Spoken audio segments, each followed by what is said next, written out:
আমি বিষ খাচ্ছি অনন্ত, আমি বিষ খাচ্ছি। তুই একটু অপেক্ষা কর। বাইরে এমন চাঁদ, এমন জ্যোৎস্না, তোর বুঝি ভালো লাগছে না? কি যে ভালো লাগছে আমার অনন্ত, তুই তার কিছুই জানলি নে, কিচ্ছু জানলি নে। বড় সুখ, বড় ব্যথা। তুই যে ফিরতে বলিস, কোথা যাবি? ঘর কোথা? কোথা পাবি এরকম পল্লবিত বিষের ভান্ডার? কোথাও পাবি না। চলে যাস না অনন্ত। শোন, এই দেখ, আর মাত্র একটি গ্লাস, আর মাত্র একটি চুমুক। এই চুমুকে নেশা হবে। তারপর তারপর আমরা দুজনে মিলে ফিরে যাব, সত্যি ফিরে যাব।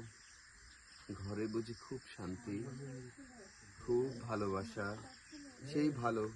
একটু তাড়াতাড়ি পা চালা অনন্ত, একটু তাড়াতাড়ি চল। ধন্যবাদ।